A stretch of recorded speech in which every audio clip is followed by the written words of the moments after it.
my own money and where my own mouth is.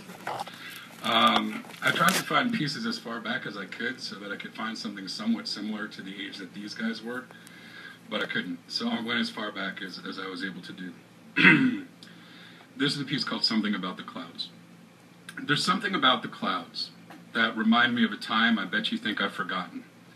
I still remember the cold rain, how it would steam when it fell on your skin. I remember thinking nothing mattered. The downpour conspired to keep you near, just a moment or two more. Do you remember when it was almost possible to believe our passions controlled the weather?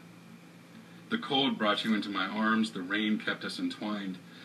There's something about the clouds today. They remind me of a time I looked into your eyes and felt a storm brewing deep inside of me. This next piece is called Too Human. I know it's not popular. So often sentiment sings with insipid softness.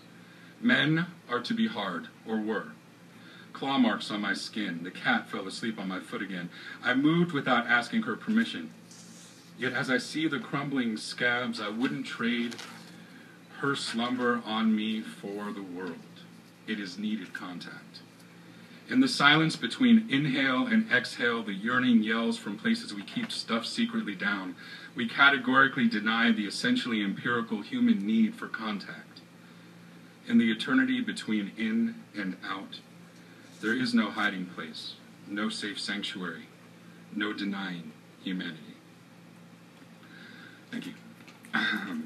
This next piece is called Subway. I found a whole bunch of short ones and one long one. I saw her many times. Peterman dress, Levenger pen, eyes of passionless unfocus. Her gaze fell and lifted like the breeze in the eye of a hurricane. A derisive sniff met eye contact, but I held the challenge. I'd been the first to do that. I let the challenge melt her. Can I take your briefcase, miss? Didn't see you there. Play the scene.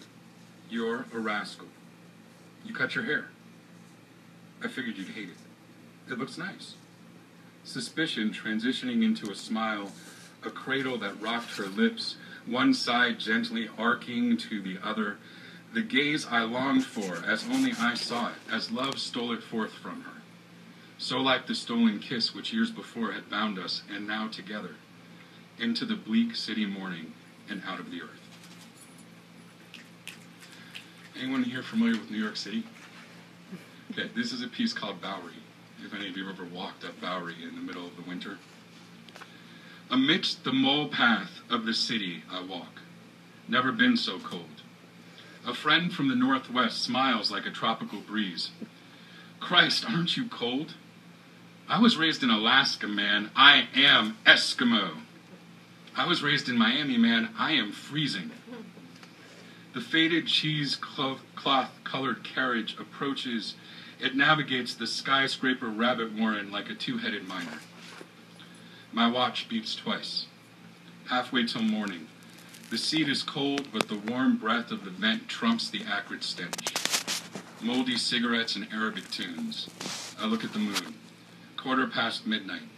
Halfway till morning. 15 below zero wind chill. Way past freezing. Almost home. Halfway beyond redemption.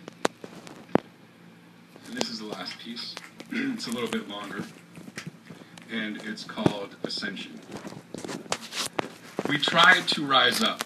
Our mouths agape asked why they came silently in the night, and down we went.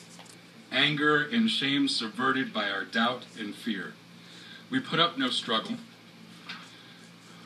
No battle was raged. We'd grown complacent. We sat idle and raged against those who did things less human than we allowed ourselves to see, yet made no denial of the pain which we ignored.